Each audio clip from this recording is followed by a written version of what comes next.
Okay, our next presenter.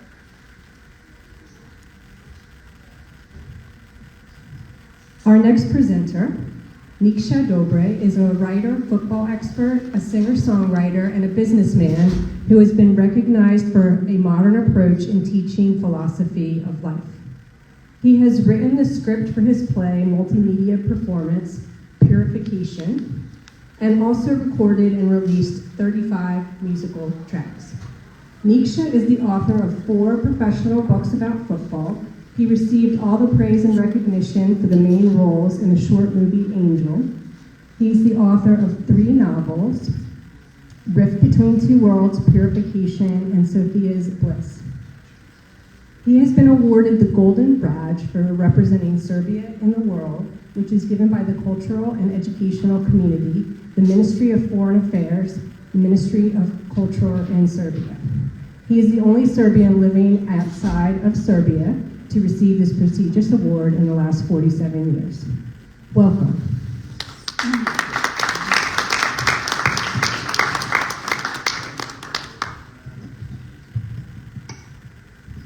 Good morning, everybody. Good morning, Tesla people. How beautiful is this amazing morning and hear all these beautiful speeches and to be connected with such a great man as Nikola Tesla. I would like to talk about Nikola from different perspective, if you allow me, because we heard so many nice achievements that Mr. Tesla left to humanity. But there's probably 5% of the people that when you mention about Nikola Tesla, about his thoughts about the vibration or energy, or they have no clue what's going on and what Nikola Tesla was actually talking about. So I'm going to just start from his quote, and that is probably one profound thing that you can hear since 2012, so many people talking about, and that quote goes that we are all one, only egos, beliefs, and fear separate us. So what Nikola Tesla wanted to tell us at that time, and that is 150 years ago, and you can imagine to just think about such a thing, and since consciousness to the people was in a totally different level, as well as the other people that actually was saying the same.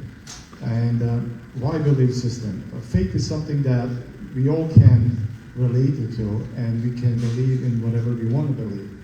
But when you talk about the programs actually that our belief system is something that we are born into it. So for example, if I was born in China, I would prefer to probably be a Buddhist, or if I'm in India, I would be probably a different religion, or if you're in Afghanistan, you will be praying to Allah, as well as we are here, any religion. Meaning, when we come in this world, we are bombarding with so many layers of the programs that comes with that, meaning also religiously, spiritually, politically, not only that, but as well also a program that we inherited from our genes, from the mom and dad, and other social things. So ego is melting us actually, and ego is making this avatar that we are creating and that we going through the world, that helping us to survive. And those programs are molding us on a totally different level, that our subconsciousness can come on the surface if we don't reach for it. So what Nikola is also saying, that realizing and raising the vibration on the level that is are able to recognize that, since we are here as a mind, spirit, and the body, mind, spirit, and the body. So mind and the body is the realm of the physical activities, in the physical realm of the three-dimensional world that we're living. But when you discover, when you high and raise your vibration, that Nikola Tesla says many times, not only him, but others people too. So when you raise your vibration and find the sense of the consciousness on the higher level, then you really truly find who you are, actually what you are, and I would say. So Nikola Tesla, when we said what we are, actually who we are is your name and the title, it's your social security number, your banking account, but what you are is the amount of the light that you're carrying in yourself. So through my teaching and my experience, through my, I guess, wisdom that you get through life, I try to connect that to the people. That actually is the vibrational level of each one of us, that raising that consciousness vibration that make us what we are. So when you realize what you are in yourself, then you're connected with higher source, and that's the beauty of it. So Nikola Tesla says that ego, that's when I said it's not what you are, it's who you are, because molding that what you are and making that ego around you actually is separates you for truly being. When you say human being, there's two words. There's a human physical and there's the being spiritual realm of the existence that we all possess. So this doesn't just come from Nikola Tesla. There is and we go way back in the time of the ancient Greeks and Egypt. In ancient Greeks actually had a god that is called Hermes, and Hermes of the tree world, Trismegistus. I always have a problem to say that second name. That also was the founder of the Hermetic principles. God is telling us and teaching us since that time. So you look how back they're going, that everything is the correspondence, and that's the actual connection. As above, so below as above. And then you have vibration, that nothing stays still, that everything vibrates. Then there's the principle of polarity. Everything is dual, meaning that when you have love and the heat, the black and the white, the temperature, cold and hot, that's the cold and hot is the same temperature, but it's two totally different polarity. So everything has duality, and there's this cause and effect, meaning that every cause has an effect and every effect has its cause. And there's one more Hermetic principle, that is the principle of the genders, that everything exists as a feminine and masculine in us and everything else. So when you go through all those principles and says, like, now we're coming to the Nikola Tesla, who said, if you want to discover the universe, then you should know that everything is energy, vibration, and frequency. So from where that coming from? So look how far. So we're going all the way back into Egypt, all the way back to Alexandria, and you're coming to Nikola Tesla, and you're coming to this day, that quantum science, quantum physics, mental physics, and they are all science that you have in the modern science says that it's the same. So what does that tell us? How long we were living in the dark. And not only that tell us that you can imagine how it was hard, for example, for as a prophet, like Buddha, as a Jesus Christ. In the time of Alexandria, you had the major philosophers who were actually following one of the biggest religions in that time, that is called Sophianism. Sophianism was also, in the Greek, Sophia means the wisdom, but in the Christian Orthodox religion, it's three parts of it, and in Saint Sophia has the three parts of it: wisdom, love, and the faith. But why and where I'm going with this is I wanted to try to have your perspective, how far and difficult it was for the Jesus Christ to be understanding that time when he said, when I'm and the Sophia are one, then I'm one with God. What he was speaking about is actually your life source that exists in you. So your life energy, the modern science would like to say, but now we heard, and I think one of the doctors, he has his representation and show us on the billboard the impact energy on our aura, impact energy on ourselves, impact energy on each other's when we meet with each other. So Jesus Christ knew about that. I know that for some, when we will learn and have that programs, right? That we can talk about the God of Jesus Christ only to the church, but we can't talk about yourself. But making the point is when Nikola Tesla said that raising vibrations are giving you spiritual realm on a different level, that he was able to get to the knowledge that we can't even comprehend today. There is 150 years ago before him, and there's still patterns in his work that we barely can even not only recognize, but we're not ready for it.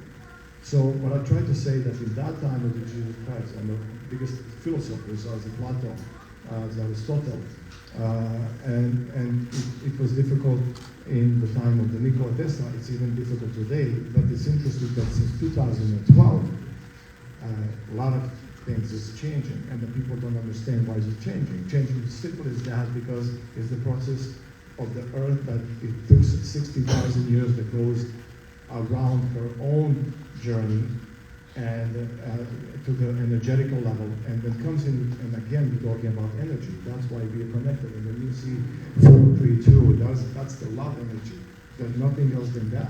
So after 2012, so after 60,000 years, Earth has impact on all of us, and ability that we raise our consciousness on the level that we can recognize what is good, what is bad, but we couldn't do it.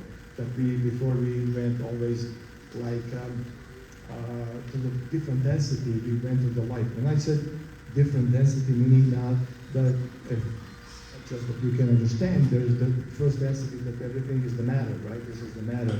My microphone is the matter that becomes energy when you release it. There's the second density that is bringing the life in this earth, and that's the plants and the animals. And plants has their own pattern of the behaviors and the life in them in their own life. The same as animals. And we were in the third density. But after 60,000 years, we had opportunity finally to change that density and bring in the fourth and the fifth level. That's the 5G that you and everybody else, and you realize that we have now the cell phones that we're talking about. Is a different realm of the consciousness. It's not even the density, it's the consciousness of the race and the vibration that energetically just has an impact on humanity. So when we combine all this, and this is just a part of it that I want to share with you today, because there's much more, and if I go deeper and deeper, we can spend hours and hours here. But the point is all one. So when you have, and I'm when you have such an amazing soul, if I can say, who came here and gave everything to the humanity as a Nikola Tesla, the guy who, and people like to say, or just mention, died poor in this hotel here. And I always said, is it really true that he died poor? Maybe it was poor for us, because we're looking for a perspective of the physicality. But I'm sure that he transitioned in other realm of the existence in a happy and beautiful way, because he left so much to humanity, but he didn't ask for anything. He could be the most richest guy. So what that tells you, that actually this guy, this soul, lived and left everything that he could for us, that we can live here in the better world, like many scientists and many other people, many other prophets or philosophers. So when somebody say peace can come only as a natural consequences of a universe alignment, and as Nikola Tesla says, meaning that peace is depending not on the collectivity, but say, okay, now we're going to get in union and we're going to become one, that I just start this. So it's not, okay, let's get together like a horde of the animals and we can become, no, there is an individual consciousness level opportunity for each one of us to work on our traumas, on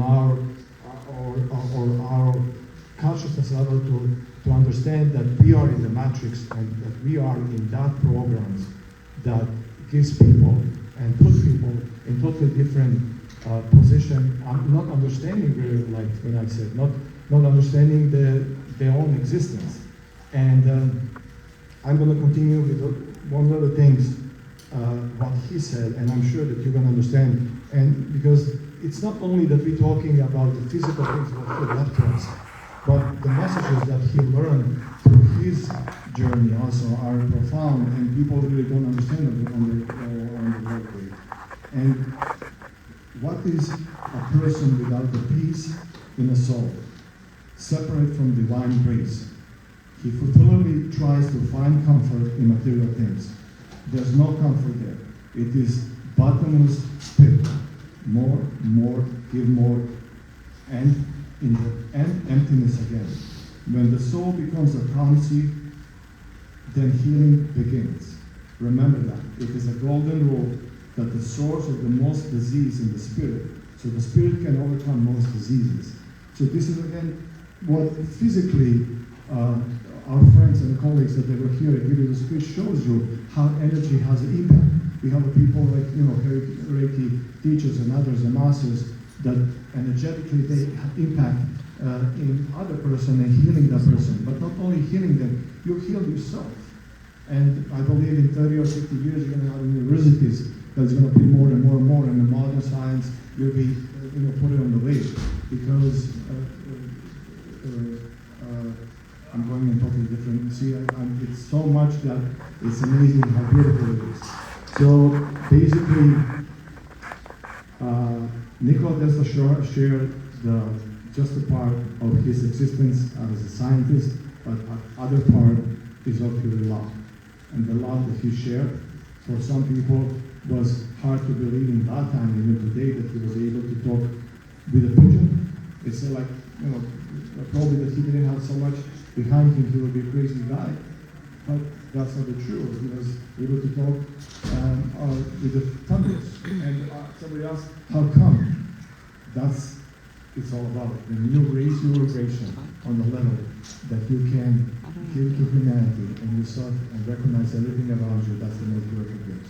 So, thank you one more time, and thank you very much, all of you, for listening.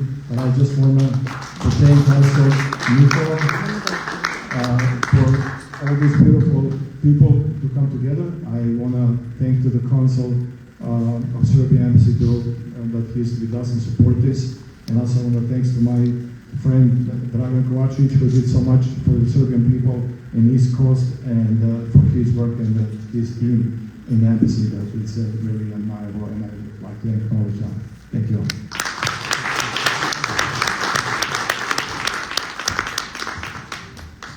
And we want to thank you from the Tesla Science Foundation for your contributions to the legacy of Nikola Tesla. Thank you very much.